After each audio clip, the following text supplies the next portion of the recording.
नमस्कार, मी सिद्धेश. तुम्ही पाहताय न्यूज 18 लोकमत. मी सुवर्णा. अनेक घटना अशा आपल्या समोर घडतायत जे आपल्याला व्यथित करतायत, अनेक प्रश्न निर्माण करतायत. एक वसईची धक्कादायक घटना सुवर्णा आपण सगळ्यांनी काल पाहिली. माझ्या मते माझा असा अंदाज आहे की तुम्ही सगळ्यांनी पाहिलेली असेल. वसईचं एक सीसीटीव्ही व्हायरल झालं, ज्यामध्ये एक 4 वर्षांचं बाळ आईच्या देखत 12व्या मजल्यावरनं खिडकीतून खाली पडतं, त्याचा मृत्यू होतो. अत्यंत दुर्दैवी, शॉकिंग आणि हादरवून टाकणारी, काळजाचे तुकडे करणारी अशी ही घटना आहे. ही घटना नेमकी काय आहे, या घटनेबद्दल तर आपण बोलणारच आहोत. सीसीटीव्ही तुम्ही सगळ्यांनी पाहिलेलं असेल असं गृहीत धरून आम्ही तुमच्याशी हा सगळा संवाद साधतोय. पहिल्यांदा सीसीटीव्ही मध्ये काय घडलं याबद्दल बोलू. दुसरी गोष्ट ज्याच्याबद्दल बोलणं अत्यंत गरजेचं आहे की ही अशी पहिलीच घटना आहे का की ज्यामुळे थोडंसं दुर्लक्ष झालं आणि नजरचुकीमुळे एका निष्पाप बाळाचा छोट्याशा कारणामुळे जीव गेला, आणि ज्याचा फटका जो आहे आणि ज्याचा परिणाम जो आहे तो अख्ख्या कुटुंबाला, आता त्यातनं ते कुटुंब जात असेल आणि त्यांची अवस्था काय असेल याची आपण कल्पनाही करू शकत नाही. पण ही अशी पहिली घटना आहे का की याच्या अगोदरही असं घडलेलं आहे नाही, याचाही आपण आढावा या व्हिडिओतनं घेणार आहोत. दुसरी गोष्ट. आणि तिसरी बाब की या घटनेनंतर उपस्थित केले जाणारे जे प्रश्न आहेत, नेमकं काय काळजी घ्यायला हवी, असं का घडतं, कशामुळे घडतं, कोण याला जबाबदार आहे, कोणकोणत्या गोष्टी आहेत. फक्त त्या आईने बाळाला एका ठिकाणी बसवलं म्हणून हे घडलं एवढंच फक्त त्यातलं कारण आहे की त्याच्या पलीकडेही काही गोष्टी आहेत. सगळ्यावरती बोलणार आहोत, त्यामुळे शेवटपर्यंत या व्हिडिओमध्ये तुम्ही आमच्या बरोबर जोडलेला. सुरुवात करूयात आपण वसईमध्ये नेमकं काय घडलं, सीसीटीव्ही मध्ये काय दिसलं आणि नेमक्या संपूर्ण घटनेचे डिटेल्स काय आहेत. कारण व्हिडिओ व्हायरल झाल्यानंतर तुम्ही सगळ्यांनी बघितलेला असेल. आपण सुवर्णाकडनं ती गोष्ट पहिल्यांदा जाणून घेऊ. सिद्धेश, खूपच तू म्हणालास तसा धक्कादायकच व्हिडिओ होता आणि अगदी नजर चुकीने काही क्षणासाठी हे घडलं आणि होत्याचं नव्हतं झालं. वसईमध्ये घडलं काय तर 12व्या मजल्यावर राहणारं कुटुंब, या कुटुंबानं म्हणजे आई आणि मूल दोघं जण बाहेर निघालेले होते. त्याकरता आई बाहेर पडली, मूल समोर चपलेशी खेळत होतं, तुम्हाला सीसीटीव्ही मध्ये दिसत असेल. त्या मुलाला चप्पल घालायची होती म्हणून तिनं त्या बाळाला, अन्विकाला वर बसवलं, जो चप्पल स्टँड आहे तिथं बसवलं आणि ती स्वतः थोडीशी पुढे जात होती. काहीतरी तिचं काम करून ती मागे येणार, त्या अन्विकाला चप्पल घालणार आणि मग ते दोघं जण बाहेर जाणार. पण त्या काही सेकंदात घडलं असं की त्या अन्विकाला जिथं बसवलेलं होतं त्याच्या मागेच एक डचची खिडकी होती. ती अन्विका 2 सेकंदामध्ये बसवलं होतं तिथेच उठली, मागच्या खिडकीत जाऊन बसली. तिला तोल काही सावरता आला नाही, ती तशीच्या तशी मागे पडली. 12व्या मजल्यावरनं ती पडली. आईने लगेच खिडकीत खाली डोकावून बघितलं आणि जोरात ओरडायला सुरुवात केली, आक्रोश करायला सुरुवात केली. तुम्ही सीसीटीव्ही बघाल तर त्यात तो आक्रोश आणि आवाज तुमच्या काळजाला चिरून जाईल असा आवाज आहे.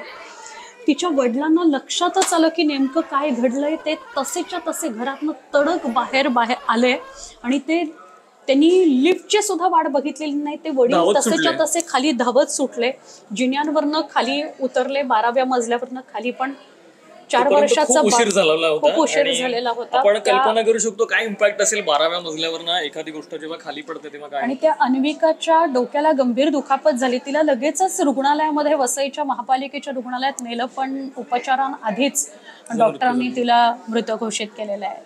नाही, या घटनेमध्ये 2 गोष्टी ज्या सगळ्यात हादरवणार आहेत की अशी घटना जेव्हा घडते तेव्हा एक तर ती बिथरलेली आई आपल्याला दिसते की काय करायचं नेमकं अशा वेळी हे सुचत नाही. हे तर अंडरलाईन करणारी ही घटना होतीच, पण त्यानंतर आपल्या बाळाला वाचवण्यासाठी तिच्या घरातल्यांनी सगळ्यांनी जो काही प्रयत्न केला ते तातडीनं धावत खाली निघून गेले. ते पण जे काही ते सगळं हादरवणार आहे. म्हणजे अत्यंत शॉकिंग आहे, घटनाही शॉकिंग आहे. पण या घटनेनंतर एक प्रश्न आणि एक मुद्दा जो माझ्या मनामध्ये आला होता सुवर्णा, तो हा आहे की ही अशी पहिली घटना आहे का वसईमध्ये जे घडलं. 4 वर्षांच्या चिमुकलीचा जीव गेला एका छोट्याशा नजरचुकीमुळे, आपल्याला असं म्हणता येईल. यामध्ये दोष कुणाला द्यायचा काय वगैरे याच्या पलीकडच्या गोष्टींआधी आपण एक थोडासा विचार करायला हवा. कारण यावरती खूप लोक रिॲक्ट होत आहेत आणि ते रिॲक्ट करताना आपण नेमकं काय रिॲक्ट व्हायला हवं हेही तितकंच महत्वाचं आहे. कारण अत्यंत संवेदनशील विषय आहे. एखादं 4 वर्षाचं बाळ, त्याच्या अनेक आठवणी घेऊन ते आईबाप जगत असतील, त्याला लहानाचं मोठं करतानाच्या खूप त्यांच्या गोड आठवणी असतील, त्याला वाढवतानाचे किस्से असतील, त्यांच्यासमोर अनेक फोटो असतील आणि भविष्याचं प्लॅनिंग असेल, खूप गोष्टी असतील, स्वप्न असतील वेगवेगळी, आणि त्याचा एका सेकंदात एका छोट्याशा नजरचुकीमुळे चुराडा होणं, ह्याच्याही पलीकडे जाऊन मला वाटतं की आणखीन एक विचार करायला पाहिजे की हे असं पहिल्यांदा घडतंय का. तर असं पहिल्यांदा घडतंय की नाही आपण सुवर्णाकडनं जाणून घेऊया. तर असं पहिल्यांदा घडत नाहीये. अशा अनेक बातम्या न्यूज 18 लोकमतवर तुम्ही बघता. आम्ही जेव्हा सुरुवातीला त्या बघतो, आम्ही जेव्हा टीव्हीवर त्या सांगत असतो, तेव्हा आम्हाला क्षणभर कळत नाही की त्या तुमच्यापर्यंत कशा पोचवायच्या. कारण जेव्हा त्या क्षणी आलेल्या बातम्या असतात त्या आधी आम्हाला हादरवतात आणि त्यानंतर तुमच्यापर्यंत त्या पोचवण्याचं आव्हान आमच्याकडे असतं. तर 7 फेब्रुवारी 2025ला एक अशीच घटना नाशिकच्या पाथर्डी फाटा इथे एक्सप्रेस इन हॉटेल आहे. तुम्हाला सगळ्यांना माहिती असेल, जे मुंबई नाशिक ये जा करत असतात त्या सगळ्यांना हे हॉटेल माहिती असेल. त्या हॉटेलमध्ये इनोव्हा कार एंट्री करताना दिसते आणि ध्रुव राजपूत नावाचा एक मुलगा, या वडिलांनी मुलगी आणि मुलगा अशा दोघांना गार्डनला नेलेलं होतं. गार्डनवरनं परत येत असताना ते येत आहेत, वडील मोबाईलमध्ये आहेत. अगदी तेच चित्र आहे. ते वडील असे मोबाईलमध्ये होते. हा मागून ध्रुव धावत आला आणि धावत येऊन समोर येणारी जी इनोव्हा कार होती तिच्या चाकाखाली आला, डाव्या बाजूच्या पुढच्या चाकाखाली तो आला अचानक, आणि त्यामध्ये तो अक्षरशः तिथे निश्चित पडलेला दिसतोय. मागून छोटीशी मुलगी पण धावत आली, ती त्यांची मुलगी होती. वडिलांचा आक्रोश सुरू झाला. ती गाडी तशीच पुढे गेली, कारण ड्रायव्हरला कळलंच नाही की आपल्या या म्हणजे डाव्या बाजूचा चाकाच्या खाली कोणी आलेलं आहे. हे ड्रायव्हरला लक्षात आणलं. इतक्या क्षणात ही घटना घडलेली आहे की वडील मोबाईलमध्ये आहेत, तो धावत येतोय, त्यांचं लक्ष जाईपर्यंत तो गाडीच्या चाकाखाली आलेला आहे आणि गंभीर दुखापत त्याला झाली. त्याला लगेचच रुग्णालयात नेण्यात आलं आणि असंही कळतंय की तो जो ड्रायव्हर होता तो तिथून म्हणजे रुग्णालयात त्यांनी पोहोचवलं, पण तिथून तो पळून गेलेला आहे. अजून एक घटना वसईमधलीच, ती पण खूप हादरवणारी आहे. 24 वसईचं आणखीन एक सगळ्या अगोदर फक्त मी हे सांगू इच्छितो की नाशिकची जी घटना आता सुवर्ण सांगते, या घटनेचंही सीसीटीव्ही समोर आलं होतं आणि तेही या वसईची जी कालची घटना आहे ना त्याच घटनेसारखं ते हादरवणार होतं. म्हणजे आपण कल्पना करू शकत नाही इतका भयंकर प्रकार घडलेला होता. आता ही जी तिसरी घटना आता सुवर्ण आपल्याला सांगते ती तर कोइन्सिडेंटली वसईतलीच आहे. वसईतलीच आहे. त्याचं सीसीटीव्ही समोर आलेलं नाहीये. 22 मजली इमारत, त्याच्यातल्या 21व्या मजल्यावर हे कुटुंब राहत होतं. या दाम्पत्याला 7 वर्षांनी मूल झालं आणि 7 वर्षांनी मूल झाल्यावर हे 7 महिन्याचं बाळ होतं. त्याला कडेवर घेतलेलं होतं आईने. वडील ऑफिसला गेलेले होते. त्या बाळाला बघण्यासाठी घरी नातेवाईक पण होते. पण ही आई आपल्या बाळाला झोपतच खिडकीपाशी गेली. तिला खिडकी बंद करायची होती, पण खाली जे खिडकीत पडलेलं पाणी होतं त्याच्यावरून या आईचा पाय घसरला. बाळ हातातनं खाली पडलं. 21व्या मजल्यावरनं 7 महिन्याचं बाळ खाली पडलं. ते वाचू शकलं नाही, त्याचा मृत्यू झाला. पण या अशा घटना 1-2 नाही आहेत, अनेक घटना अशा समोर येत आहेत आणि आपल्याला सगळ्या पालकांना किती अलर्ट राहायला हवं आहे याची त्या जाणीव करून देतात. खरं तर कुठल्याच पालकांना सिद्धेश असं वाटणार नाही. हाताच्या फोडाप्रमाणे आपण आपल्या बाळाला जपतो, त्यामुळे कुठल्याच आई वडिलांना असं नाही वाटणार की आपल्या बाळाचं काही चुकीचं व्हावं. पण छोटीशी चूक किती महागात पडते आणि आपल्याला आयुष्यभर कसं गिल्ट फिलिंग देऊन जाते हे सांगणाऱ्या ह्या सगळ्या घटना आहेत सिद्धेश, मला वाटतं. सुवर्णाने ज्या 3 घटना सांगितल्या त्याच्यावरनं एक गोष्ट अंडरलाईन करता येण्यासारखी आहे, ती म्हणजे फक्त आणि फक्त दुर्दैव म्हणून किंवा नजरचूक म्हणून या सगळ्या घटना घडतात अशातला भाग नाही. अनेकदा असं पण आहे की आपल्याला जर का आपण थोडीशी काळजी घेतली, थोडेसे जास्त अलर्ट राहिलो, तर आपण या घटना ज्या आहेत त्या अगदी सहजपणे टाळू शकतो. कालची घटना जी आहे त्या घटनेवरनं अनेक जण असं म्हणतात की बसवायलाच नको होतं मुलाला वरती, किंवा कशाला बसवलं, लक्ष ठेवायला हवं होतं जर का बसवलं तर, वगैरे वगैरे अशा प्रतिक्रिया येणं अत्यंत नॅचरल आणि स्वाभाविक आहे. पण आपण ते ही घटना घडली म्हणून या अँगलने आपण त्याच्यावरती चर्चा करतोय. म्हणजे हे फारच हायपोथेटिकल होईल की बसवलंच नसतं तर असं झालंच नसतं. पण अशाही अनेक घटना आहेत की जिथे खिडकीजवळ टेबल ठेवलेलं आहे, गॅलरीजवळ टेबल ठेवलेलं आहे आणि ओपन गॅलरी आहे, तर अशा ठिकाणी मुलं सर्रास चढतात आणि तिथूनही दुर्घटना होण्याची आपण शक्यता नाकारू शकत नाही. तर यातनं काही गोष्टी अशा ज्या आहेत त्या फक्त एका घटनेवरनं पर्टिक्युलरली न पाहता त्याला थोडं वाईड स्वरूप द्यायला पाहिजे आणि विचार करायला पाहिजे की सुरक्षेच्या दृष्टीने मुलांकडे नजर असलीच पाहिजे. बारीक नजर असली पाहिजे. लहान मुलं कधी काय करतील त्याचा खरंच काही नेम नसतो आणि आपण त्याच्याबद्दल काहीही असे अंदाज बांधू शकत नाहीत की तो तिथे चढेलच, असं करेलच. त्यामुळे त्यांच्या कृतीवर आपण कुठलंही नियंत्रण नाही ठेवू शकत नाही. ती लहान मुलं ती करणार, पण पालक म्हणून अत्यंत सजग आणि फार अलर्ट असणं ही देखील काळाची तितकीच गरज आहे. नाशिक मधलं जे उदाहरण सुवर्णाने सांगितलं त्याच्यामध्ये दिसतंय की त्याचे वडील आहेत ते फोनवरती आहेत, त्यांनाही अंदाज नव्हता की समोरून गाडी येते, पण मुलं मागे खेळतायत. तर मुलांवरती खेळत असताना देखील तितकंच लक्ष ठेवण्याची गरज आहे.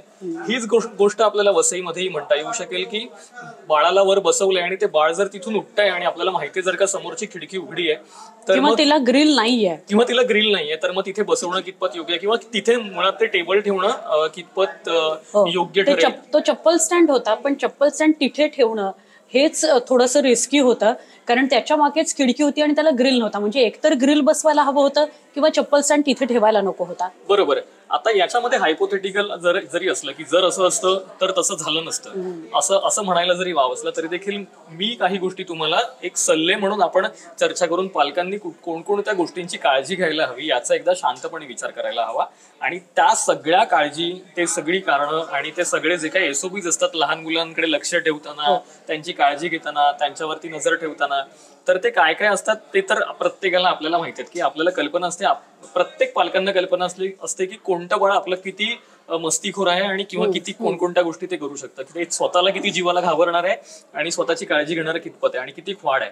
तर हे कळत असतं प्रत्येक पालकांना देखील. तर पालकांनी थोडंसं अधिक सावध होऊन आपल्या पाल्यासोबत तसं वागण्याची नितांत गरज आहे. आणि सिद्धेश हे कशासाठी, तर ह्या सगळ्या घटना जेव्हा आम्ही समोर बघतो तेव्हा आम्हालाही खूप वाईट वाटतं, दुःख होतं, तुमच्यापर्यंत पोहोचवायचं असतं. म्हणून एक पत्रकार म्हणून सुद्धा, एक पालक म्हणून सुद्धा, एक मित्र म्हणून सुद्धा आम्ही हा तुमच्याशी संवाद साधतोय असं समजा. मी काही यामधनं मुद्दे काढले होते ते फक्त मला शेअर करायचे आहेत सगळ्याच पालकांबरोबर, की तुम्ही लहान मुलांच्या सुरक्षेसाठी घरात काय काय मूलभूत गोष्टी करू शकता. तर त्यातल्या या गोष्टी तुम्ही एकदा करून बघितल्या पाहिजेत. सगळ्यात पहिलं म्हणजे तुमच्या घरातल्या गॅलरी, खिडक्या यांना ग्रिल्स बसवलेले आहेत का हे एकदा तपासा. आणि जर बसवलेले असतील तर त्यांना ग्रिल मध्ये कृपा करून तुम्ही उभं करू नका. ग्रिल ह्या उभं करण्यासाठी नाही, तर आपल्या सुरक्षेसाठी आहे. अनेकदा अशाही घटना आपण बघितलेल्या आहेत की ग्रिल तुटून किंवा ग्रिल मधनं देखील पडून मुलं खाली पडली आहेत आणि दुर्घटना घडलेल्या आहेत, थोडक्यात वाचल्यात. काही ठिकाणी काही जणांच्या त्याचं अंगलट आलंय, कायमस्वरूपाचं अपंगत्व वगैरे आलेलं आहे. तर ग्रिल बांधली म्हणजे सुरक्षित झालं सगळं असं नाहीये. आणि ग्रिल मध्ये अडकण्याच्या सुद्धा घटना घडलेल्या, पुण्यातली घटना हल्लीचीच आपण बघितलेली आहे. त्यामुळे आपणच ही सवय नको लावायला की त्याला ग्रिल मध्ये बसण्याची सवय लागली आहे. ग्रिलचं जे अंतर आहे ते लहान मुलं सहज जाऊ शकतील असं नको. त्यामुळे अंतर कमी असलेला सेफ्टी ग्रिल्स वापरा, म्हणजे खिडकीला लागूनच असतील. शक्यतो आता खूप फॅड आलंय की बॉक्स ग्रिल करायच्या जेणेकरून ती जागा वापरायला मिळते असा एक विचार करतात, पण ते जीवावर बेतू शकतं याचा विचार देखील आपण सगळ्यांनीच करण्याची गरज आहे. दुसरी गोष्ट ही की जिथे कुठे खिडकी आहे त्या खिडकीच्या किंवा गॅलरीच्या जवळ टेबल, खुर्च्या, स्टूल आणि खेळणी हे सगळं जर का तुम्ही ठेवत असाल तर मग आपण चुकतो आहोत. हे सगळं कृपा करून तिथे ठेवू नये. घरात ठेवावं. गॅलरी आहे म्हणून गॅलरीमध्ये खेळणी ठेवावीत, घरात नको, घरात पसारा होतो असा प्लीज विचार करू नका. कारण एक छोटीशी चूक जी आपण वसईमध्ये बघितली ती आज उद्या कुणासोबतही घडू शकते. त्यामुळे काळजीही घ्यायलाच लागेल. हो, एक घटना फक्त इथे मी सांगते, अगदी अशीच्या अशी जे सिद्धेश सांगत होता. आई आणि तिचं अजून एक बाळ असं मार्केटमध्ये गेलेलं होतं. छोट्या बाळाला तिने घरी ठेवलं होतं.